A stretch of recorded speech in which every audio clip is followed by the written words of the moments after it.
Hey guys and girls, and welcome. Today we're going to be talking about the SEGA Dreamcast.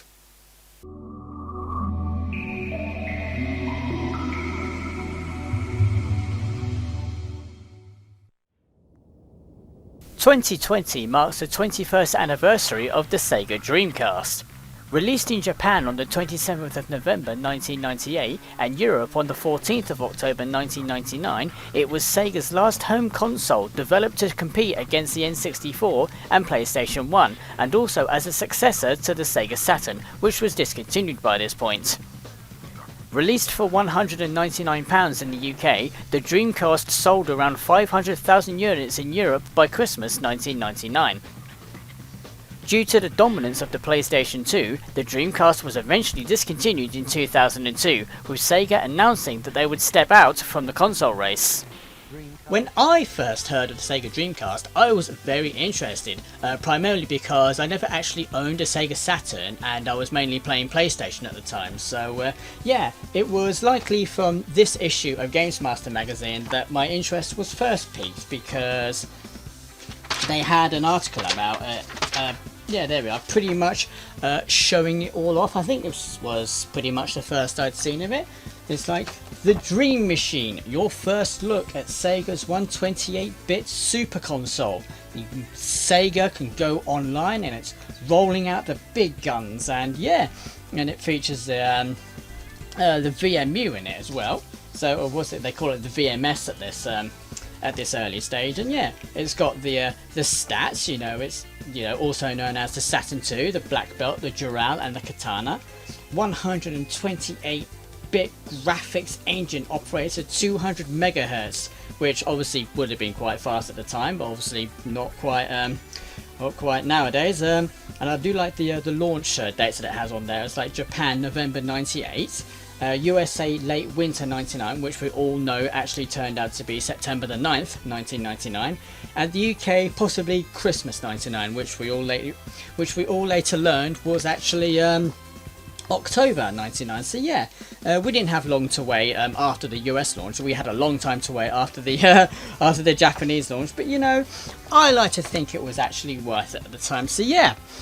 What's it, over the next say 14 months or so, I was reading pretty much every article I possibly could about the Dreamcast, and just gradually getting excited about it. And it's like another article right here, and it's like, sweet dreams, Sega show the world their new 128-bit machine. And of course it's got the stats on here again, and it's like more great games from Acclaim, Core Design, LucasArts, Shiny, EA, which I don't think actually happened, Sega Japan, Sega of America obviously, and of course Sega Europe, Capcom, GT Interactive, and Psygnosis. I think that's how you pronounce that anyway. So yeah, it's got some really nice information on the Dreamcast here. Yeah. Dreamcast first game revealed D2. I actually do have D2 as well, so that's a lot of fun, if not a little grindy, but it's fine. It's the only game out of this series I've actually played on the Dreamcast, and yeah, that's it for that magazine. And we got this another issue of Games Master. Let's see, what have they got on this one? Can't remember what page it's on. Oh yeah, here we are. Yeah, it's just a one-page feature here. It's like Godzilla stomps the Dreamcast, although not literally, thankfully. And better yet, there's no sign of Godzuki, which is quite fair enough. And they show off here the Godzilla VMU, which I actually did see at one point in CEX, but foolishly I never actually picked it up. So I'm kind of gutted about that, and I think that's actually quite expensive now.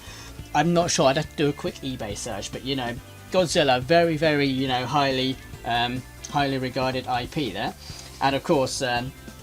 It's got a small section here about Sonic on the Dreamcast, which obviously would turn out to be Sonic Adventure. Very, very good game. Oh yeah, it says it down here, yeah. Called Sonic Adventure, it will be officially unveiled in front of 10,000 fans at a special ceremony at the end of August. So yeah, I think that's it for that one.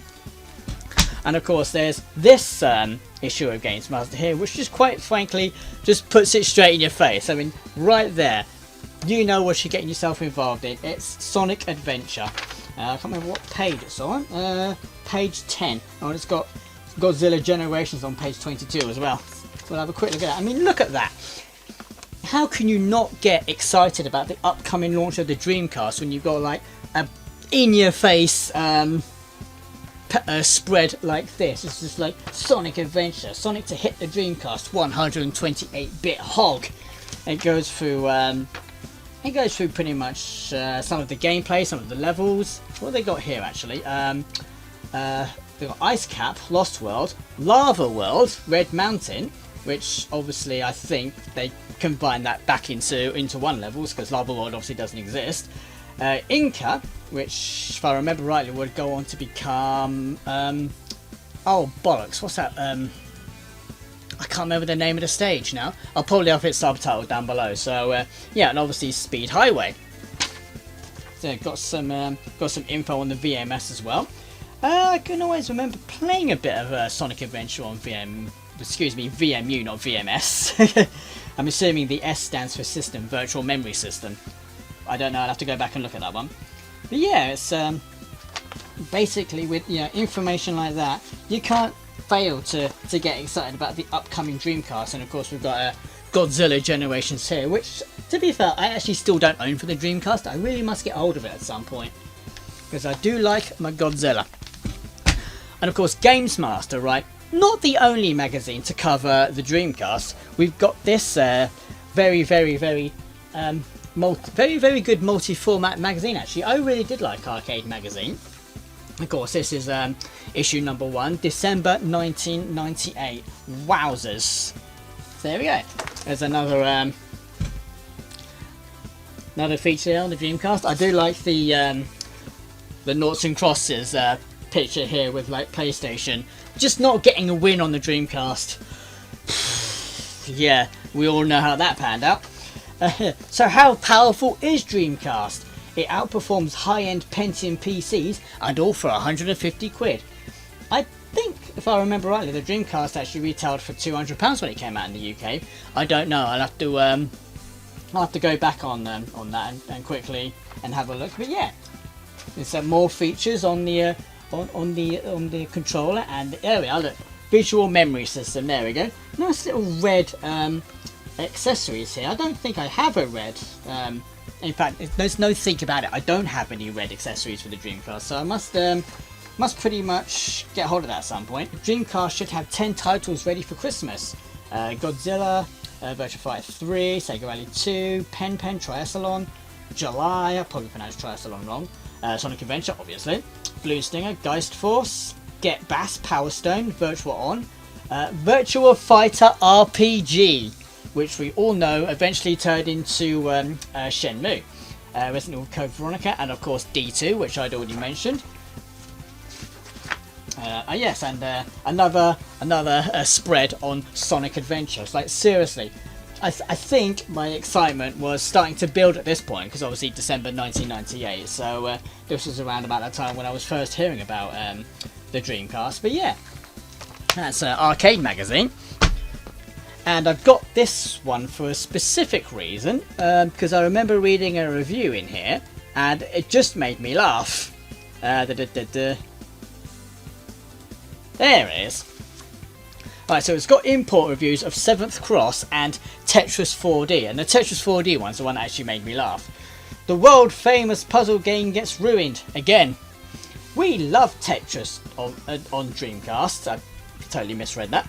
That's love, of course, as defined by the tennis scoring system, where love means nothing. And Tetris 4D is knocked in round 1. 6 love, 6 love, 6 love. Yeah, this review doesn't paint a good light of the Dreamcast version. It's slightly suspicious that the Dreamcast version looks as if it's been knocked up by a PlayStation program in a weekend, casually long enough to leave time for a long lie-in all on Sunday morning. It looks awful and is hardly going to win the Dreamcast any new admirers. Don't waste any money on Tetris 4D unless someone's pointing a gun at your head and your life depends on owning a copy. Coming up in the future, I can remember why I bought Tetris 4D. No, I'm just joking. An episode on Tetris 4D would not be enough to justify a whole episode. But I can remember actually the time I bought Tetris 4D. I think I must have bought this brand new because it does come with the spine card. So I must have bought it brand new, and it must have been cheap because the article does say, you know, why would you pay full price for a new gen machine and then go out and buy a 10-year-old game for it at that point. But on the whole, you know something, Tetris 4D isn't that bad. It's pretty much a simplistic bare bones version of Tetris, but if you're going to compare this to the Game Boy version, then you're probably better off playing the Game Boy version. I mean, I can remember buying this and thinking, ooh, I'll have that. It was cheap. It must have been cheap.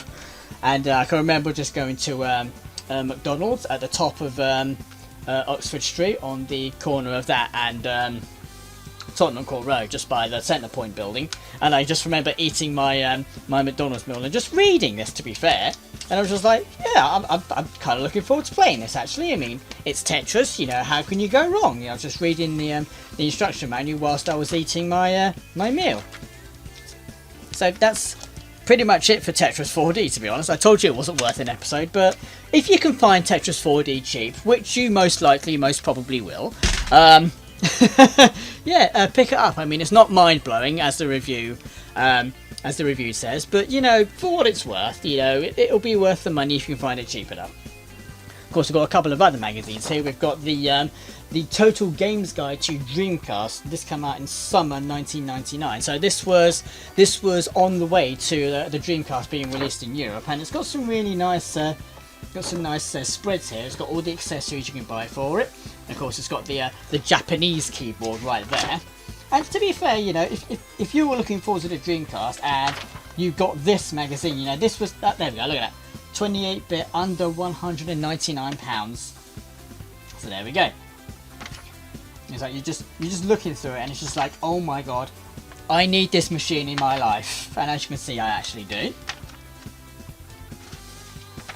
Adventure Expendable. So it's got all manner of games here: Virtua Fighter 3, Shenmue, Virtua Fighter RPG, Toy Commander. I remember playing the demo of that. Trick Style, Resident Evil Code Veronica, and so on and so forth. Soul Fighter. And it's actually how much does this cost? This cost me $2.95 from HMV. So I think that was pretty much money well spent there. You know, to get yourself hyped for the Dreamcast. Although you didn't need to buy a magazine to get hype, you could just stand there on the magazine rack and just read it. I've got one more magazine, and what is a console without its own official magazine? I think this would have obviously been released on launch, issue 1.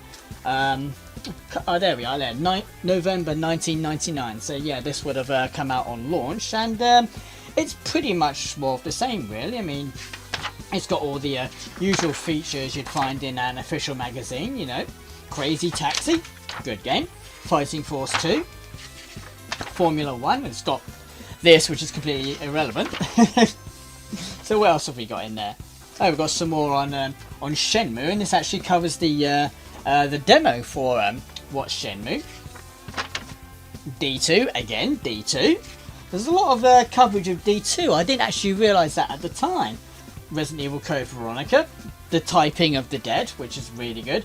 Although, if you're a Westerner playing Typing of the Dead, I would recommend the American version rather than the Japanese version. It was after all this that on a random trip to CEX down Rathbone Place one day that I finally decided to pick up a SEGA Dreamcast after seeing it in the shop.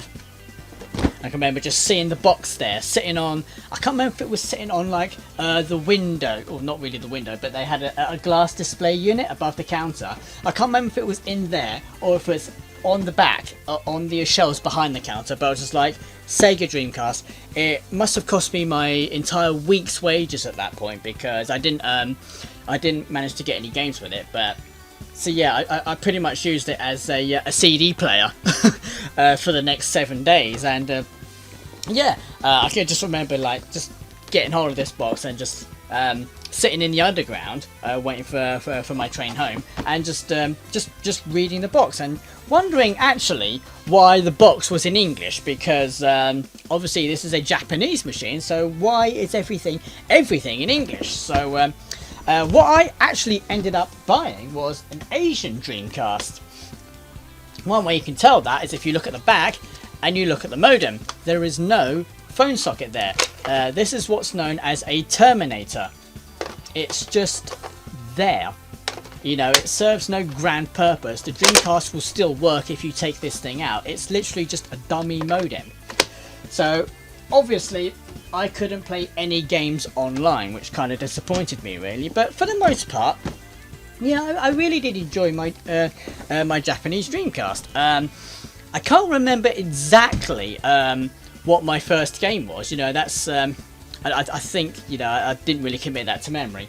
But thanks to this Polaroid of a friend of mine that I have, I can pretty much guess, or at least hazard a guess, that one of the first games, actually, well, a handful of the first games, was House of the Dead 2, complete with gun, which is actually just down here.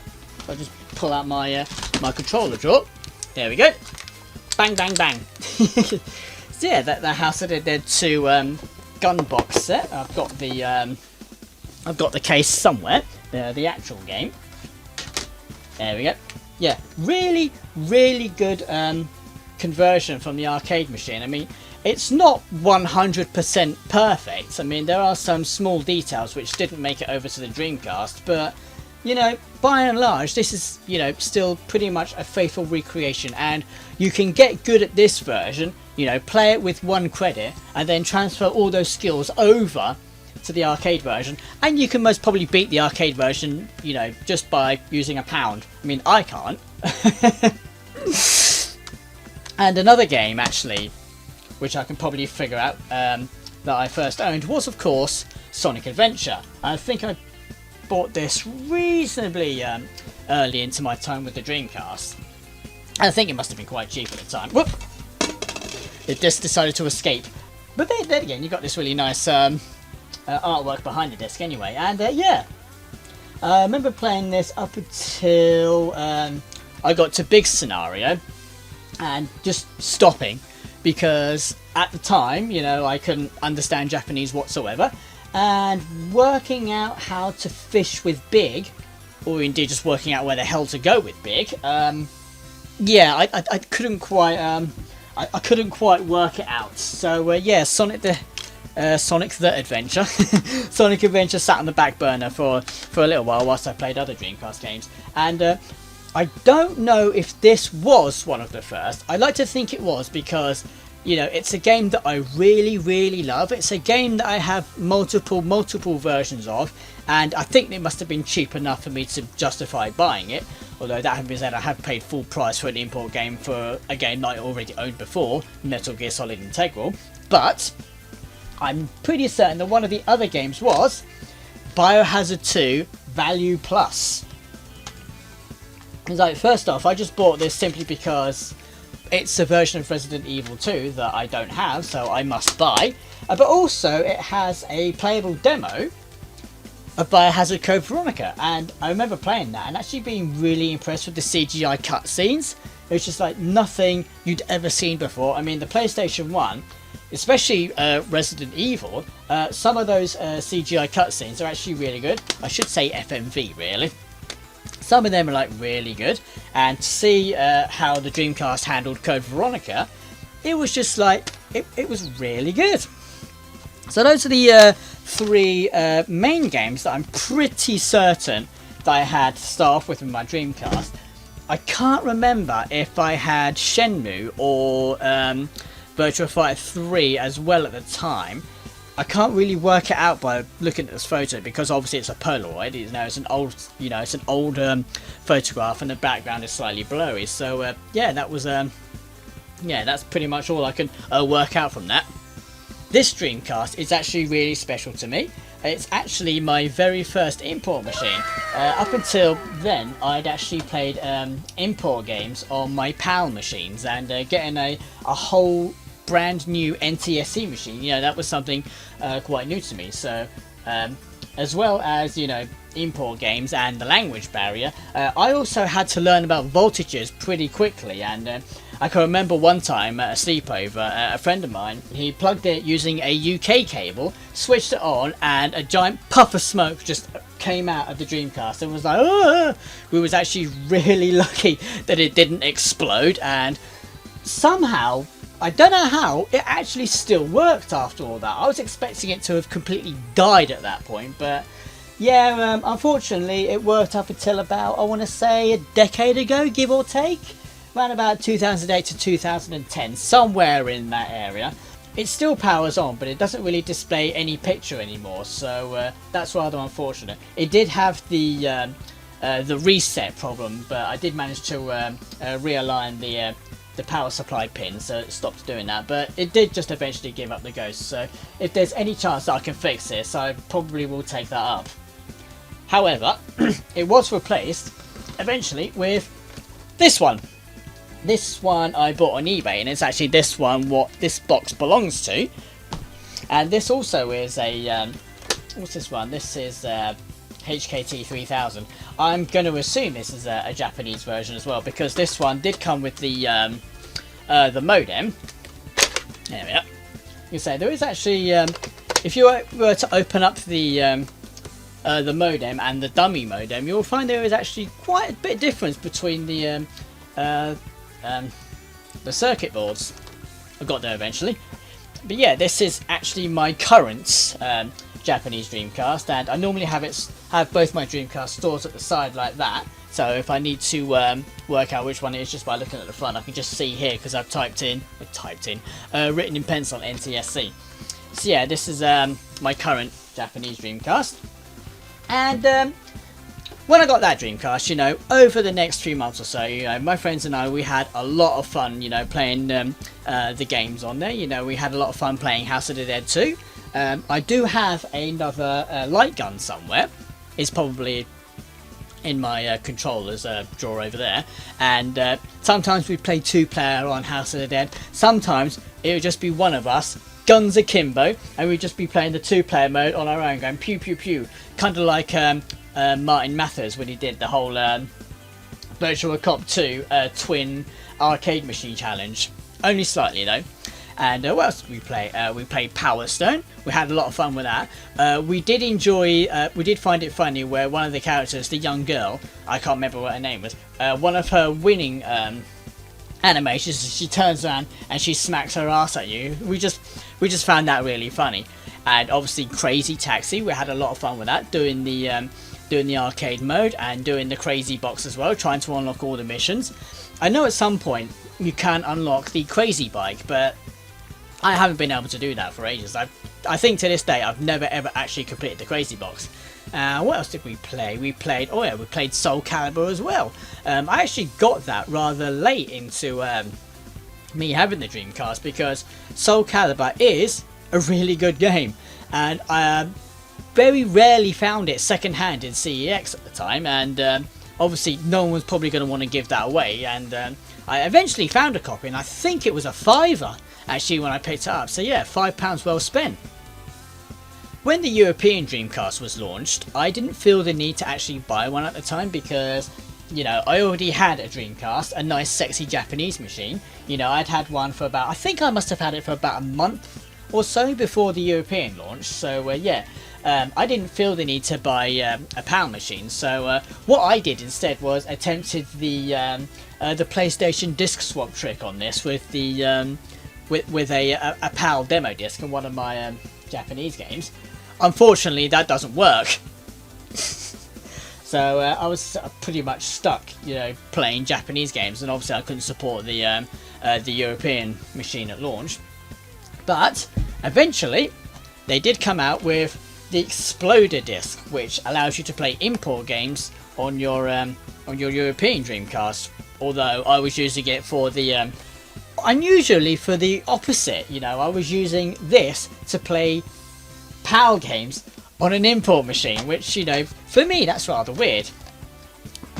But I did eventually buy a European Dreamcast, because at the end of the day I just kind of had to, really. I think, you know, you know, they were starting to come down in price, and I got this one for 20 quid off the market, and yeah, I've never really looked back. I mean, this Dreamcast has served me really well, and so I've got it just down here, and I always knew that the Dreamcast, or at least the European Dreamcast I should say, it had the ability to play games in 60 Hz, which was like a first for European machines. I was just like, wow. So I've now got myself a European Dreamcast and a Japanese Dreamcast. I'm pretty much set for all Dreamcast games, and yeah, I'm kind of glad that I got the European machine, because I was actually able to finally play Quake 3 Arena online, and the Dreamcast version is actually really good. And you know, despite, you know,